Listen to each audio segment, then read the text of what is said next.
Okay so आज का हमारा जो टॉपिक है वो है इंडेक्सेस कि इंडेक्सेस क्या होते हैं, ठीक है, और इंडेक्स क्यों बनाए जाते हैं, इंडेक्स का क्या काम होता है और इंडेक्स का फ़ायदा क्या होता है। So basically the goal of the index is to make search operation faster. So आपको सबसे पहले तो ये समझने आना चाहिए कि इंडेक्स को यूज़ किया क्यों जाता है। इंडेक्स को हम इसलिए यूज़ करते हैं ताकि जो हमारा सर्च ऑपरेशन है वो जो है वो फास्ट हो जाए, यानी जो हमारा रिट्रीवल प्रोसेस है, यानी हम डेटा को रिट्रीव करके लेकर आते हैं, डेटा को सर्च करते हैं, उसका वो जो है वो आपके पास क्या हो जाए, वो ऑपरेशन फास्ट हो जाए, ठीक है। फिर आपके पास एक क्वेश्चन अराइज होगा माइंड के अंदर कि हम इन इंडेक्स यानी हम जो है वो सर्चेस को अपनी किस तरह से फास्ट कर सकते हैं, ठीक है।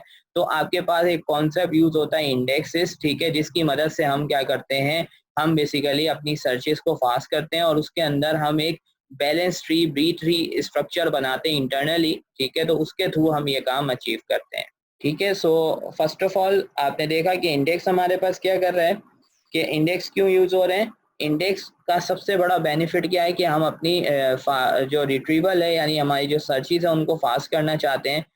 अब बुक्स में, अगर आपके पास बुक्स होती थी, बुक्स में कैसे सर्चिंग करते थे, इंडेक्स से, ठीक है ना। तो हमारे पास क्या होते थे, इंडेक्स का पेज होता था, वहाँ पे नंबर्स असाइन किए होते थे, भाई ये टॉपिक इस नंबर पेज नंबर पे है, ये टॉपिक इस पेज नंबर पे है, ये टॉपिक इस पेज नंबर पे है। तो उसी तरह से हमारे पास यहाँ पर जो है वो इंडेक्स भी इसी तरह से इसी कॉन्सेप्ट को यहाँ पर यूज करता है डेटाबेस के अंदर, ठीक है। पहले हम सबसे पहले इंडेक्सेस को समझने से पहले हम जो है वो, क्योंकि हमने यहाँ पर अभी डिस्कस किया कि इंडेक्सेस क्या करते हैं, वो एक बैलेंस ट्री स्ट्रक्चर बनाते हैं, ठीक है, इंटरनली, और आपके पास सर्चेस को फास्ट करने के लिए। तो पहले हम समझते हैं कि बैलेंस ट्री स्ट्रक्चर क्या होता है आपके पास, ठीक है। So simply let's understand how SQL server database engine searches the data, ठीक है। लेट्स से ये आपके पास एक डेटा मौजूद है, उसके अंदर लेट्स से 50 रिकॉर्ड्स हैं, ठीक है ना। तो अगर आप देखेंगे तो यहाँ पर जो एसक्यूएल सर्वर डेटाबेस इंजन है वो क्या करता है, वो वन बाय वन सिक्वेंशियली जो है वो डेटा को एक्सेस करता है। तो अगर आपको 50th रिकॉर्ड चाहिए, यानी ये जो 50 नंबर पे रिकॉर्ड है ये चाहिए, तो आपके पास क्या होगा, पहले 49 रिकॉर्ड्स स्कैन होंगे, यानी क्योंकि वन बाय वन चल रहे हैं, ठीक है, कोई प्रोसेस नहीं है कि हम डायरेक्ट पहुंच जाएं, ठीक है, यहाँ हमने कोई तरीका नहीं रखा हुआ, हम वन बाय वन जा सकते हैं। तो हमने बोला कि भाई डेटाबेस इंजन क्या है, वो वन बाय वन यानी सिक्वेंशियली काम करता है। तो जब वो सिक्वेंशियली काम करता है तो वो क्या करेगा, वो एक एक रिकॉर्ड को एक्सेस करेगा, क्या करेगा, एक एक रिकॉर्ड को। अगर आपको 50th पे जाना है तो 49 रिकॉर्ड्स फालतू में सर्च होंगे, यानी आपके पास इतना टाइम लगेगा, उसको 49 दफा जो है वो इस रिकॉर्ड को देखना पड़ेगा, उसके बाद 50th रिकॉर्ड के ऊपर उसको वो डेटा मिल जाएगा। तो अब इस चीज को कैसे ओवरकम किया जाए, whenever you index some data or index some column or SQL server, then what happens, it internally creates a B3 structure, ठीक है। यानी जब आप जो है वो इंडेक्सेस को यूज करते हैं, तो देखें अभी अगर आपने इंडेक्सेस यूज नहीं करे हैं तो आपके पास ये सिनेरियो यूज होता है, यानी सिक्वेंशियली वन बाय वन जो डेटा है वो एक्सेस होता है। लेकिन once you have used the index, तो इंडेक्स क्या करेगा, B3 यानी आपके पास एक बैलेंस ट्री स्ट्रक्चर बनाएगा, और क्या करेगा, बैलेंस ट्री स्ट्रक्चर क्या करेगा, ठीक है। तो it internally create a B tree structure, in B tree structure the data is divided, आपका जो डेटा है वो डिवाइड हो जाता है 3 सेक्शन के अंदर। उनमें से पहला सेक्शन होता है आपका root node, then you have leaf node, then you have non leaf nodes, और आपके पास होते हैं लीफ नोड्स। तो ये आपके पास ये जो है वो एक स्ट्रक्चर के अंदर जो है वो आपका डेटा को तोड़ देता है ट्री स्ट्रक्चर के अंदर। अब इसको समझने के लिए आपको मैं एक पिक्चर दिखाता हूँ, उसके थ्रू समझाने की कोशिश करता हूँ, और यही एग्जाम्पल को हम सॉल्व करने की कोशिश करते हैं। जैसे कि हमारे पास 50 रिकॉर्ड्स मौजूद हैं डेटाबेस के टेबल के अंदर, और हमें 50 नंबर वाले डेटा को एक्सेस करना है। तो अगर हम टेबल इंजन को यूज करें, डेटाबेस इंजन को, तो वो वन बाय वन स्कैन करेगा। लेकिन अगर हमने B3 स्ट्रक्चर बना लिया है, यानी हमने इंडेक्स अप्लाई कर दिया है यहाँ पर, तो अब क्या होगा, ठीक है। तो अब आप देखेंगे कि आपका जो ऐसे कुछ स्ट्रक्चर बन जाएगा, ठीक है, इसको कहते हैं B3 स्ट्रक्चर। अब आप यहाँ पर अगर देखेंगे तो यहाँ पर क्या हो रहा है कि in the root node it has 30 and 50। अब ये देखें आपके पास, जैसे मैंने आपको कहा ना कि क्या करेगा, ये आपके रिकॉर्ड को किसके अंदर ब्रेक कर देगा, 3 हिस्सों में ब्रेक कर दिया। उसने पहले 2 रूट नोड बना ली, एक 30 और 50, ठीक है। अब ये कुछ भी मैकेनिज्म हो सकता है, लेट्स से आपके पास 60 रिकॉर्ड्स थे या 50 रिकॉर्ड्स थे, उनको आपने हाफ हाफ में डिवाइड कर लिया, ठीक है, इस तरह से भी हो सकता है। तो रूट नोड आपने 2 बना ली।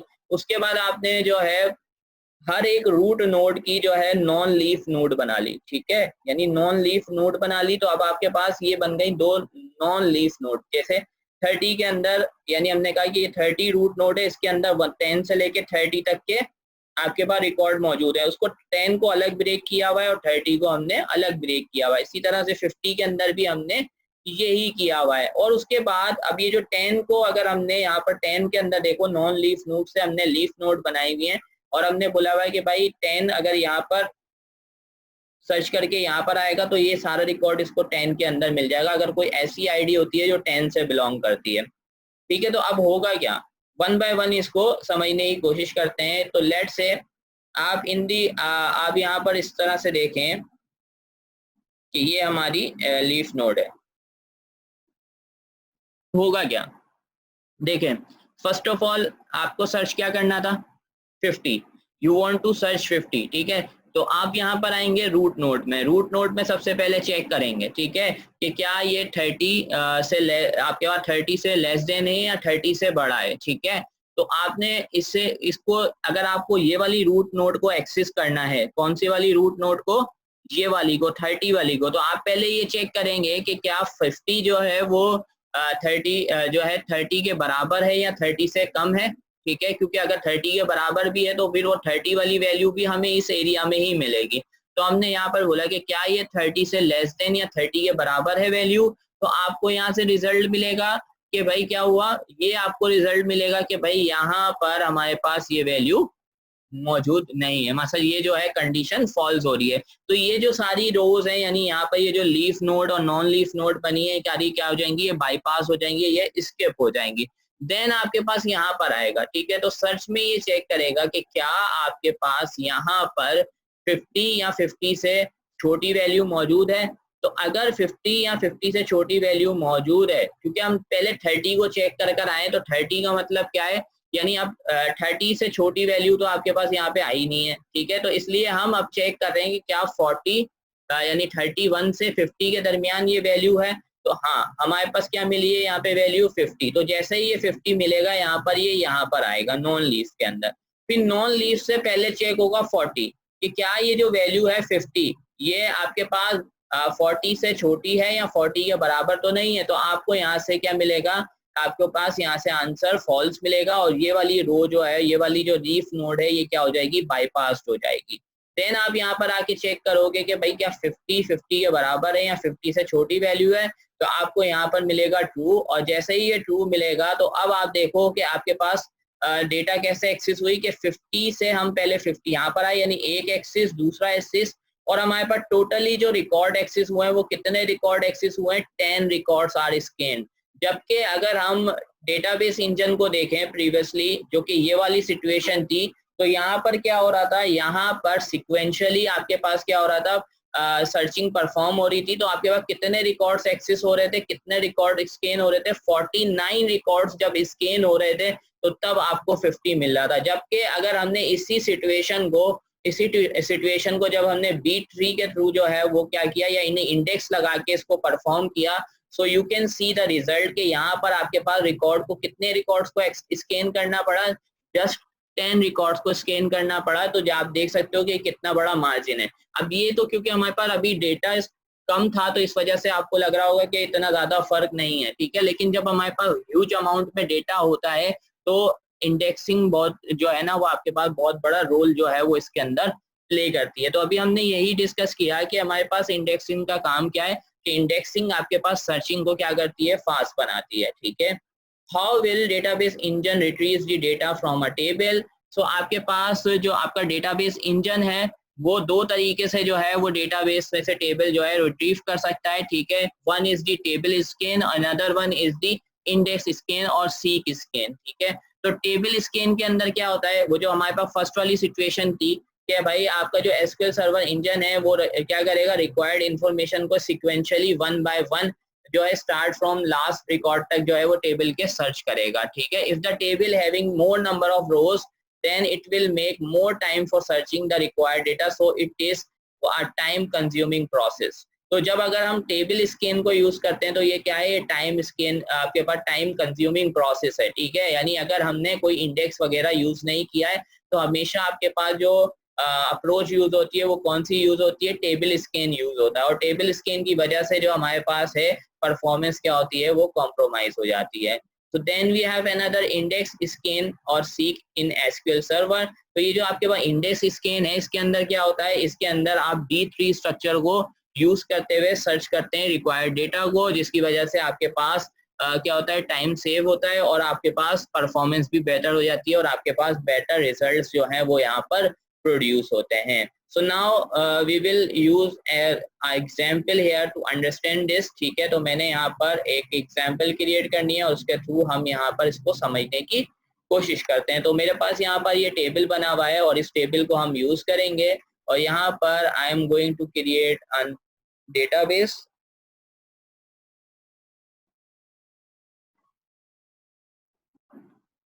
और मैं यहाँ पर एक डेटाबेस बना रहा हूँ, इसको कह रहा हूँ इंडेक्स डेमो, ठीक है। और ये डेटाबेस बनाते हैं, एग्जीक्यूट करते हैं और now we are going to use this database index demo and okay. So now create this table of employee. So we have created an employee table and here you can see I have applied ID, name, salary, gender, city and department. These are some of the columns that I am using in this table and you can see I haven't applied a primary key or an index, ठीक है। तो primary की भी मैंने यहाँ पर नहीं बनाया, ठीक है। उसको अभी डिस्कस करेंगे कि प्राइमरी की यहाँ पर क्यों नहीं बनाया, ठीक है। तो यहाँ पर आप देख सकते हो कि मैंने यहाँ पर ये टेबल बनाया है, तो उसके साथ मैंने यहाँ पर कुछ रिकॉर्ड्स हैं उनको यहाँ पर आप देख सकते हो यहाँ पर इंसर्ट करवाया है। तो मैं इसको रन करता हूँ, एग्जीक्यूट करता हूँ। सो अब आप यहाँ पर आपके पास रिकॉर्ड जो है वो इंसर्ट हो गया है। मैं यहाँ से सिलेक्ट करता हूँ, select all from employee. So जैसे ही मैं यहाँ पर इसको रन करूंगा you will see all the employees that we have inserted, ठीक है। तो ये हमारे पास एम्प्लॉयज शो हो रहे हैं। अब यहाँ पर एक ऑप्शन होता है जिसको हम कहते हैं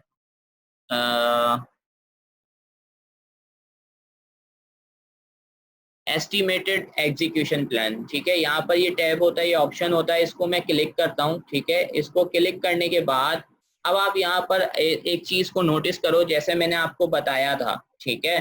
तो यहाँ पर क्या हुआ है, एग्जीक्यूशन प्लान के अंदर ये क्या बता रहा है, आपको ये बता रहा है कि जो हमने ये अभी एग्जीक्यूशन की है, मैं इसको एक बार अगेन रन करता हूँ और रन करने के बाद मैसेजेस में अच्छा एग्जीक्यूशन प्लान को क्लिक करता हूँ। तो एग्जीक्यूशन प्लान आपको क्या बता रहा है, ये एग्जीक्यूशन प्लान आपको ये बता रहा है कि आपने यहाँ पर क्या लगाया है, यहाँ पर आप टेबल स्कैन को यूज किया है। किसको यूज किया है, टेबल स्कैन को, क्योंकि मैंने आपको क्या बताया कि जब हम इंडेक्स वगैरह नहीं बनाते तो हमारे पास जो स्कैनिंग होती है उसको क्या कहते हैं, हम टेबल स्कैन कहते हैं। और यहाँ पर ये आपको इंफॉर्मेशन दे रहा है, ठीक है। Physical operation, logical operation, estimated execution mode, ठीक है, आईओ कॉस्ट कितनी आई, ठीक है, ऑपरेटर कॉस्ट क्या थी, ये सारी इंफॉर्मेशन यहाँ पर दे रहा है, ठीक है। अब यहाँ पर क्योंकि हमने एक चीज डिस्कस की कि ये क्या करेगा, क्योंकि टेबल स्कैन किया है तो इसने 1 बाय 1 यहाँ पर सब रिकॉर्ड्स को एक्सेस किया है। अब यहाँ पर आकर हम एक चीज देखते हैं कि यहाँ पर आईओ कॉस्ट आ रही है 0.003, ठीक है, क्योंकि डेटा कम है तो अभी आपको ये ज्यादा शो नहीं हो रही, ठीक है। लेकिन हम इसको यहाँ पर रख लेते हैं, लेट्स से 0.0030, मैं इसको यहाँ पर लिख लेता हूँ कहीं पे 0.00320, इस तरह से ये हमारे पास थी, ठीक है। ओके, सो ये हमारे पास रिजल्ट आया, ठीक है। अब इस रिजल्ट को हम कंपेयर करेंगे जब यहाँ पर हम इंडेक्स अप्लाई करेंगे, ठीक है। So now what I am going to do, अब मैं यहाँ पर क्या करूंगा, इसी उसके ऊपर यानी इसी टेबल के ऊपर अब मैं क्या अप्लाई कर दूंगा, अब मैं एक इंडेक्स क्रिएट कर रहा हूँ, ठीक है। सो वो इंडेक्स कैसे क्रिएट करेंगे, सो मैं यहाँ पर आता हूँ और इसको कॉपी करता हूँ और कॉपी करने के बाद यहाँ पर आकर मैं लिखता हूँ इंडेक्स बनाने के लिए, और इंडेक्स बनाना है मुझे एम्प्लॉय के टेबल के ऊपर। अच्छा, उससे पहले मैं आपको यहाँ पर डेटाबेस दिखाता हूँ और डेटाबेस के अंदर आप यहाँ पर देखोगे तो हमारे पास इंडेक्स डेटाबेस अभी नहीं आ रही। तो मैं डेटाबेस में जाता हूँ, यहाँ से हमारे पास आ रही है इंडेक्स डेमो की डेटाबेस, और इसके टेबल्स में जाते हैं, और इसके टेबल्स के अंदर अभी हमारे पास एम्प्लॉय का टेबल आ रहा है, इसको ओपन करते हैं और यहाँ पर इंडेक्सेस के अंदर आप देखो तो कुछ भी शो नहीं हो रहा है। अब मैं यहाँ पर इंडेक्स क्रिएट कर रहा हूँ, तो इंडेक्स क्रिएट करने का क्या आपके पास कोड है कि आप लिखेंगे क्रिएट, उसके बाद आप लिखेंगे क्लस्टर इंडेक्स, ठीक है, और इंडेक्स का एक कोई भी नाम दे देंगे, ठीक है, और उसके बाद कह रहे हैं ऑन एम्प्लॉय, ठीक है, टेबल का नाम और उसके बाद उसकी आईडी, और उसके ऊपर आपने बताना है कि उसको असेंडिंग ऑर्डर में जो है वो इंडेक्स करना है या उसको डिसेंडिंग ऑर्डर में इंडेक्स करना है।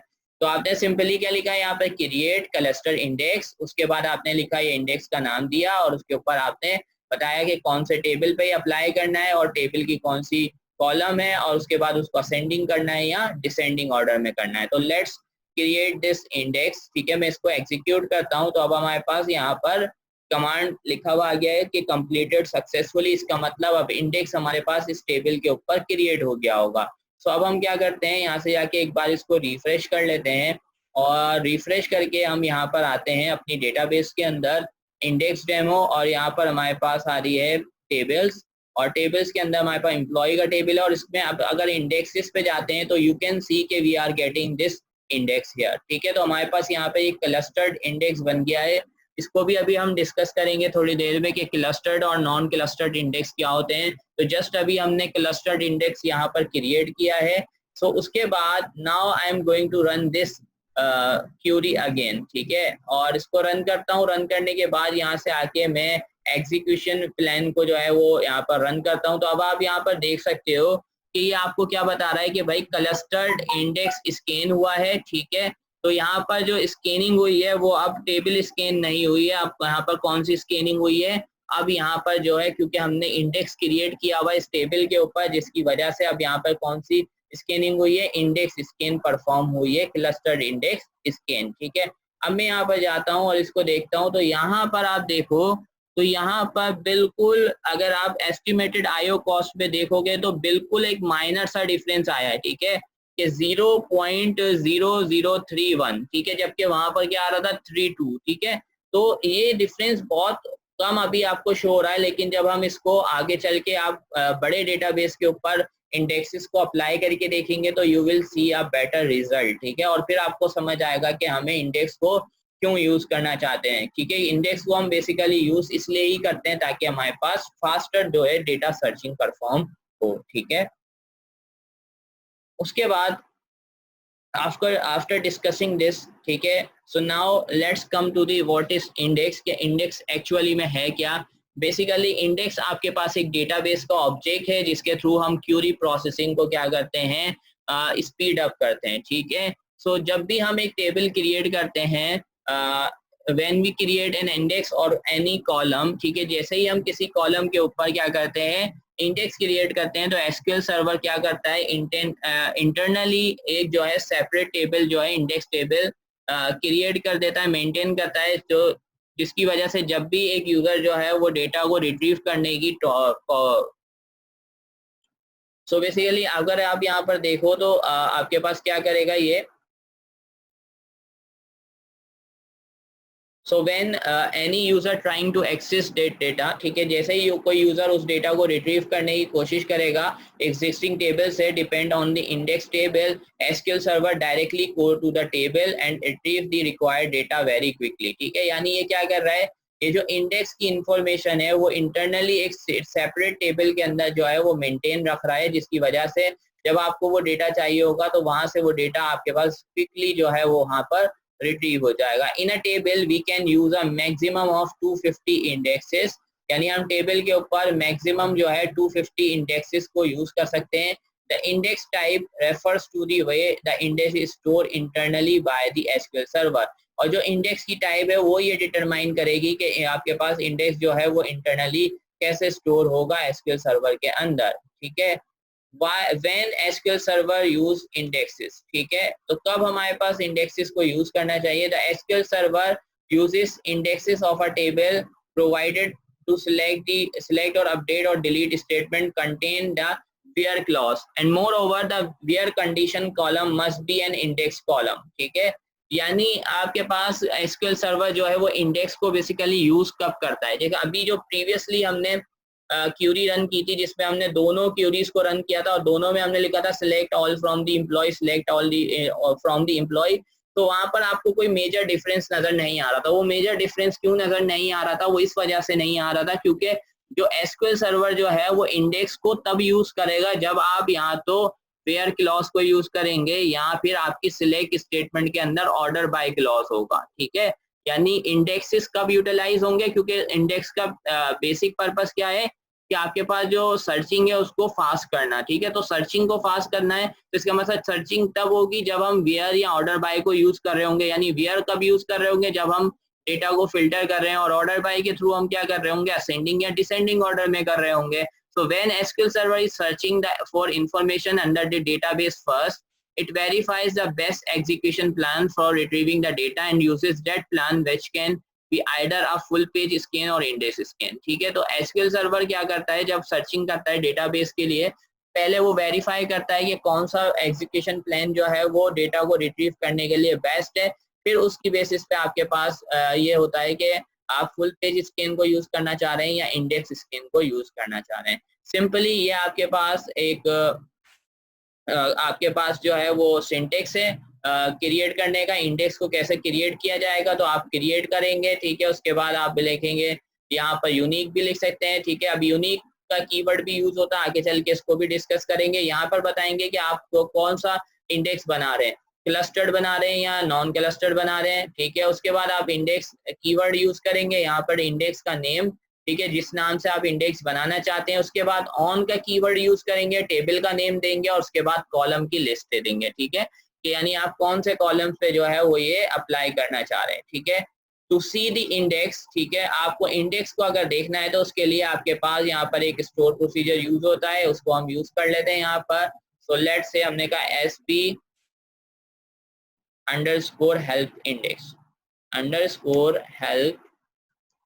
इंडेक्स और उसके बाद आपके टेबल का नाम है एम्प्लॉय, सही है। तो मैं इसको यहाँ से इस क्यूरी को रन करता हूँ और एग्जीक्यूट करता हूँ, तो ये देखो, तो ये आपको बता रहा है कि आपके पास इस टेबल के अंदर इस नाम से जो है वो एक एम्प्लॉय के नाम से जो है आपके पास एक इंडेक्स बना है, और ये क्या है, क्लस्टर्ड है, लोकेटेड ऑन प्राइमरी की, ठीक है। यानी आपके प्राइमरी कॉलम पे आपने बनाया है और इंडेक्स किस की को एक्सेस कर रहा है, किस की को टारगेट कर रहा है, वो आईडी की कॉलम को यहाँ पर टारगेट कर रहा है, ठीक है।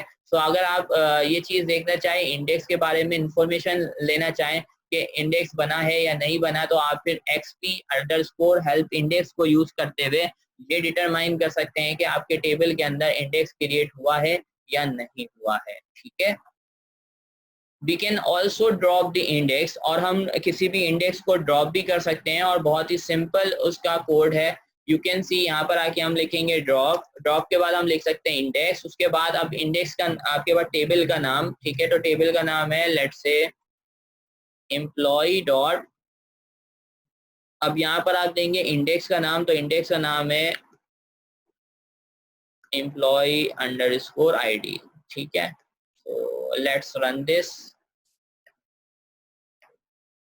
तो आपके पास देखिए कमांड सक्सेसफुली आपके पास यहाँ पर कंप्लीट हो गई है। तो अगर अब मैं इसको रन करूंगा तो हमारे पास ये इन्फॉर्मेशन नहीं देगा, ठीक है। तो अब आपको ये बता रहा है कि एम्प्लॉय के ऑब्जेक्ट के अंदर, यानी एम्प्लॉय का जो आपका टेबल है उसके अंदर कोई भी इंडेक्स मौजूद नहीं है। क्यों? क्योंकि हमने यहाँ से इंडेक्स को क्या कर दिया है, ड्रॉप कर दिया है। तो आप इंडेक्स क्रिएट करने के लिए क्रिएट की कमांड यूज करेंगे, और अगर आपको इंडेक्स की इंफॉर्मेशन देखनी है, इंफॉर्मेशन मालूम करनी है उसके बारे में, तो आप यहाँ पर ये स्टोर प्रोसीजर है हेल्प इंडेक्स का, इसको यूज करेंगे। और अगर आपको ड्रॉप करना है तो you can also use the drop command to drop a index, ठीक है। इंडेक्स को ड्रॉप करने के लिए आप जो है ड्रॉप कमांड को भी यहाँ पर यूज कर सकते हैं। So we have two types of indexes available in SQL Server, ठीक है। तो हमारे पास दो टाइप्स में इंडेक्सेस को डिवाइड किया जाता है, one is the clustered index and another one is the non clustered index, ठीक है। तो क्लस्टर्ड इंडेक्स क्या होते हैं और नॉन क्लस्टर्ड इंडेक्स क्या होते हैं, इसको अभी हम डिस्कस करेंगे, ठीक है। तो ये आपके पास दो टाइप्स होती हैं, क्लस्टर्ड या नॉन क्लस्टर्ड इंडेक्स।